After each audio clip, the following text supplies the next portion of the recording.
Bonjour à tous et merci d'avoir choisi France 3 pour terminer votre matinée. Voici le sommaire de ce lundi 4 février. Nous allons commencer. Vous restez encore avec nous parce que nous allons maintenant parler d'un autre sujet, les violences. Et on en parle maintenant avec notre invité coup de cœur.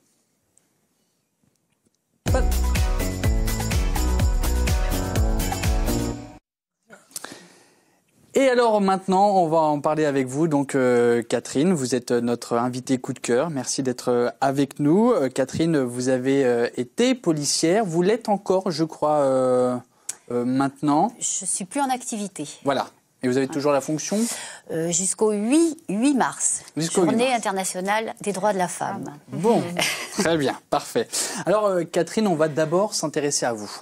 Votre parcours, parce que je pense que c'est important d'avoir les bases par rapport au livre que vous avez écrit.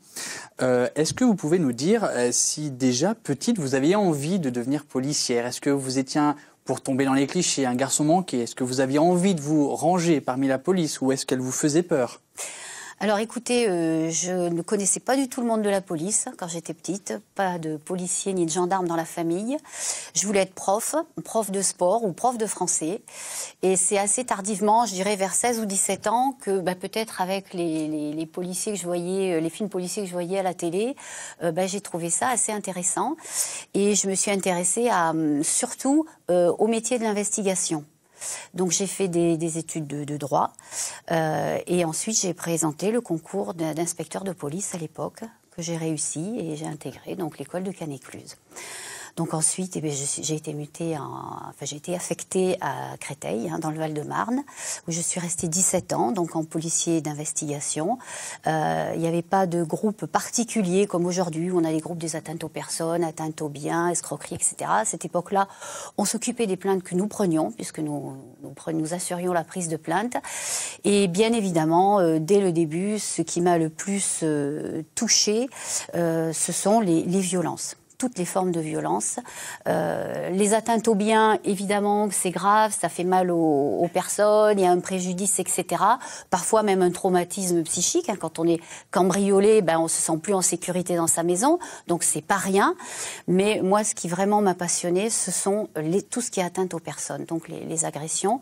Et puis j'ai découvert les violences conjugales à ce moment-là. Violences conjugales qui, à l'époque, étaient traitées comme des violences très classiques, puisqu'il fallait avoir plus de 8 jours d'ITT pour que l'infraction passe en délit, alors que l'auteur est un habitué, c'est l'homme avec qui on vit, donc qui installe l'emprise, et puis le côté habituel des violences, avec tout ce que ça provoque. Vous avez dit ITT ITT, interruption totale de travail. Voilà, très bien. Voilà, et j'ai jusqu'à 8 jours, on est en contraventionnel, donc tribunal de police, amende. Au-delà de 8 jours, c'est du correctionnel, donc tribunal correctionnel avec possibilité, en plus de l'amende, d'être emprisonné. Quel genre de policière étiez-vous? Parce que vous étiez référente départementale, donc de l'aide aux victimes. J'imagine que ça, c'est de votre fait? Alors ça, je le suis devenue quand je suis arrivée à Carcassonne, dans l'Aude, puisque j'ai pris la tête du service d'investigation en 2003. Et avec le paquet, il y avait ce poste de référent d'aide aux victimes qui fait frissonner pas grand monde, malheureusement, dans la police nationale. Et moi, ça m'a beaucoup plu, parce que j'avais déjà un passif d'intérêt pour les victimes, et j'ai trouvé ça super.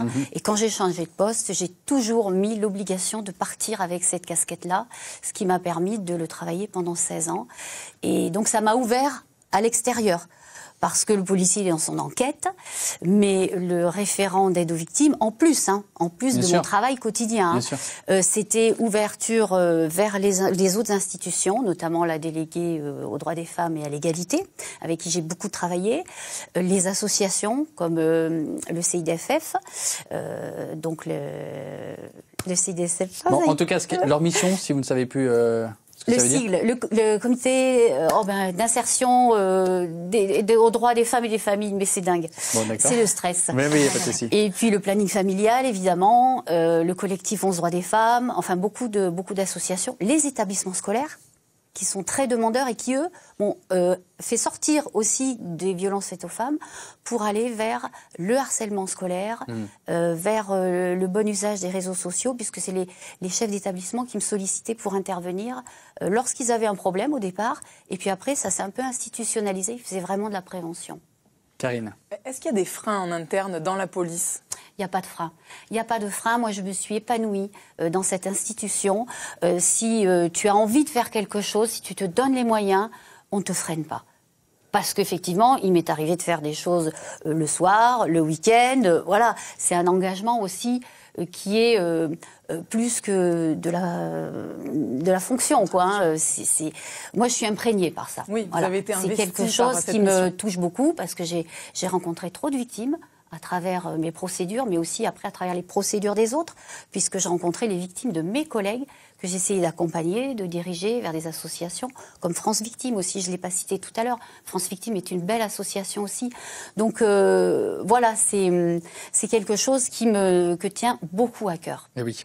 Alors, on va parler de la violence que vous avez un peu traduit, si je peux le dire, dans ce livre. On va parler de votre livre dans un instant, mais on a retrouvé un sujet sur les violences conjugales qui peuvent se transposer au théâtre, parce que là aussi, l'art peut délivrer un message. C'est un sujet de Claire Sardin et Jean-Luc Pigneux. Ils ont pu assister à cette pièce mise en scène par Gérard Watkins et sa troupe La Perdita ensemble. Je sais que j'ai traîné un peu plus longtemps près, parce que la bibliothèque était fermée, parce qu'il y a plus... Au départ, juste 4 personnages. Pascal, Annie, Liam et Rachida. Ils se croisent, ils s'aiment et finissent par se déchirer. T'as des copines maintenant ? D'où tu prends le thé avec une copine? T'as vu ça joue sans déconner? J'ai toujours rêvé de faire un élevage de vers à soie. L'histoire serait presque banale si la violence n'avait pas choisi de s'en mêler, car les chiffres sont là. En France, une femme meurt tous les 3 jours sous les coups de son conjoint. Cette violence, Gérard Watkins l'a disséquée pour en comprendre les mécanismes. Je t'ai demandé un rêve, je t'ai pas demandé un passe-temps. C'est comme si tu me demandais c'est quoi mon rêve et que je te disais que c'était de faire pousser des haricots verts. Je t'ai demandé un rêve! Je pense aussi que c'est quelque chose de très très très complexe et que le théâtre peut vraiment permettre ça, quoi, de fouiller humainement ce qu'il y a derrière et de pouvoir avoir enfin aussi un véritable sentiment à la fois d'empathie et de rage en même temps pour ces femmes contre ces perpétrateurs et de faire un véritable échange aussi sur tout ce que ça raconte sur le sexisme, de tout ce que ça raconte sur toutes les méthodes d'emprise, en fait. Et de travailler ce sujet-là, mais je me sentais justement exactement à l'endroit où j'ai envie d'être. Les 2 années où on a fait des recherches, où on est allé rencontrer des psychologues, des psychiatres, des victimologues, des femmes, des associations, ça a été extrêmement riche et extrêmement... Je sentais que je faisais quelque chose qui était nécessaire. Une expérience dont le public ne sort pas indemne. On n'a pas forcément envie d'en parler directement. On peut digérer avant de... J'ai été très touchée et une grande performance d'acteur. C'est rare de traiter comme ça de problèmes profonds où chacun peut se retrouver. 2 heures de spectacle en quasi-apnée jusqu'à la respiration finale, la reconstruction des victimes pour que cette violence ne soit pas une fatalité. Je ne sais absolument pas comment j'ai pu faire pour l'oublier, mais je l'ai oublié. C'est une main tendue par rapport aux victimes, par rapport aux agressés.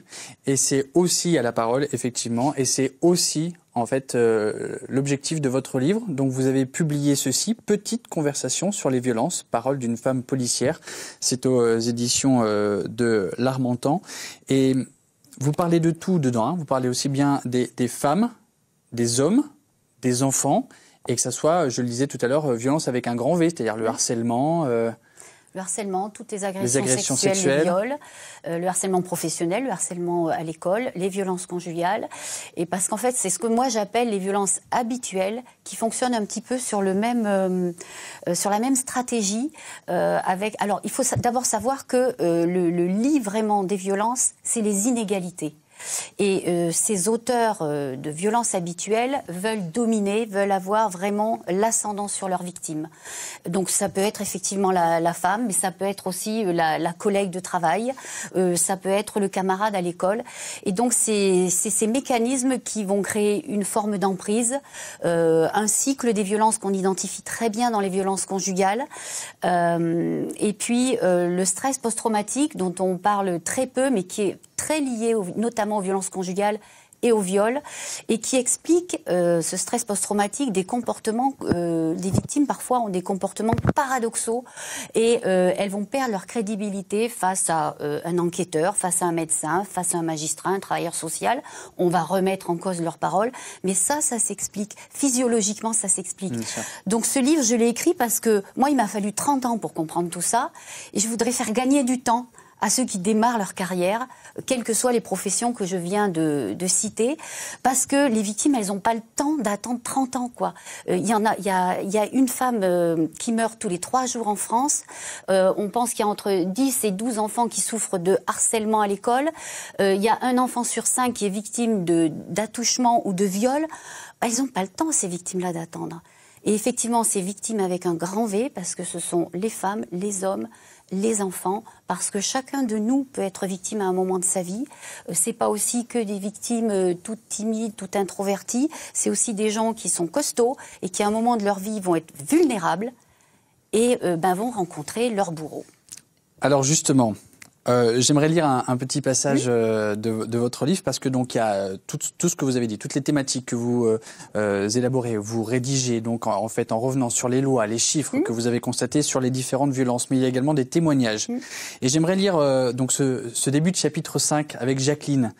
Jacqueline qui est une identité factice, comme vous le dites. Donc quand j'ai connu Jacqueline, j'étais encore inspecteur de police. C'était une femme de plus de 45 ans, fumeuse, portée sur le whisky. Elle avait une voix un peu rauque, elle était grande, dégageait une certaine classe, elle parlait fort, elle était mariée et avait 2 enfants.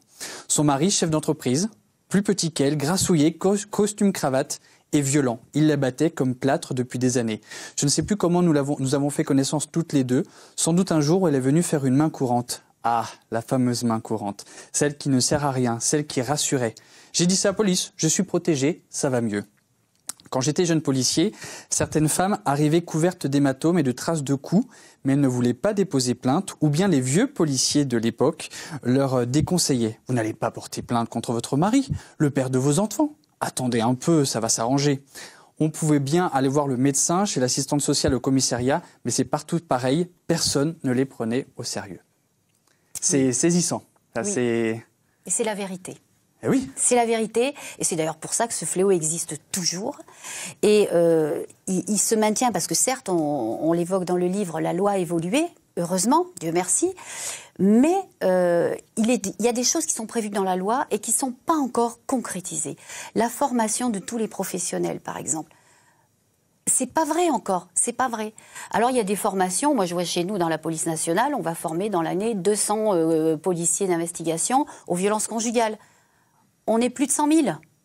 Ça suffit pas. Il faut une formation initiale. Mais à tout le monde, les médecins, c'est pareil.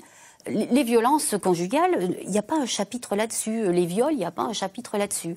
On ne les distingue pas, alors que c'est vraiment des phénomènes très particuliers. Catherine, vous avez une question à poser. Non, c'était par rapport à tout à l'heure, en fait, au jeu de parler aussi des violences éducatives ordinaires aussi, ce qu'on appelle, c'est les violences finalement que l'on fait subir aux enfants. Dans le contexte familial, sans vraiment s'en rendre compte. Ça aussi, finalement, c'est quelque chose d'insidieux aussi et qui fait des dégâts. En fait. Oui, et je pense que tout doit venir de l'enseignement, de la pédagogie. Il faut qu'on éduque nos enfants à l'éducation, au respect, à la tolérance, au respect de la différence. On parlait tout à l'heure des enfants précoces, mais voilà, c'est des enfants différents, mais ils ont toute leur place dans notre monde. Chacun de nous a sa place dans ce monde. Et si on se bat ensemble, et c'est pour ça que j'ai fait ce bouquin, parce qu'il y a quelque chose que j'ai encore pas dit, c'est que dans ce livre, il y a plusieurs chapitres qui concernent les victimes. Je veux aider les victimes à comprendre qu'à aucun moment, elles ne sont responsables de ce qui leur arrive. Il faut absolument qu'on leur enlève ça de la tête. Ça leur permet de se reconstruire, de se pardonner. Et ça, c'est de s'aimer, oui. Karine, dernière question. Alors, hormis l'éducation, qu'est-ce qu'on peut faire, nous, à notre niveau, finalement, nous qui ne sommes pas professionnels, pour aider les personnes qui sont victimes, si on est témoin? Alors, si on est témoin, mais des fois, on est témoin de choses qu'on n'identifie pas. Donc, il faut savoir de quoi on parle. Et c'est pour ça que ce livre est intéressant, parce qu'il informe d'une façon très simple et il nous permet à chacun d'être vigilant, de faire attention aux autres et de sonner la sonnette d'alarme. La première chose à faire, c'est de parler à la victime, parce qu'on ne peut rien faire sans l'accord de la victime.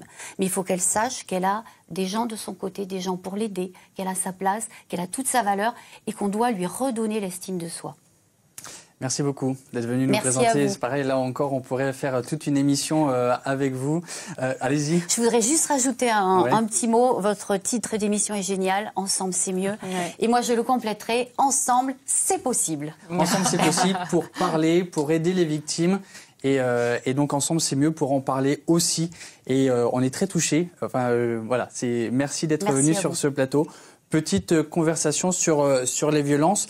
Voilà, c'était important qu'on puisse en parler et merci aussi d'avoir posé toutes les questions parce qu'encore une fois, ensemble c'est mieux. Je préfère dire à la régie directement parce que je peux pas leur parler direct. On va diffuser l'épisode directement parce qu'on a perdu un petit peu perdu du temps. On l'a pris. C'est pas qu'on l'a perdu, c'est qu'on l'a pris parce que ça c'était hyper important qu'on puisse parler des violences et surtout si vous êtes témoin, aider les victimes, parce que ça c'est important. Merci beaucoup. Merci. Lisez le livre, vous allez apprendre plein de choses. Voilà, l'édition L'Harmattan. Merci maintenant demain pour une nouvelle émission. Dans notre dossier du jour, nous parlerons d'isolation thermique et nous aurons avec nous 2 experts en plateau.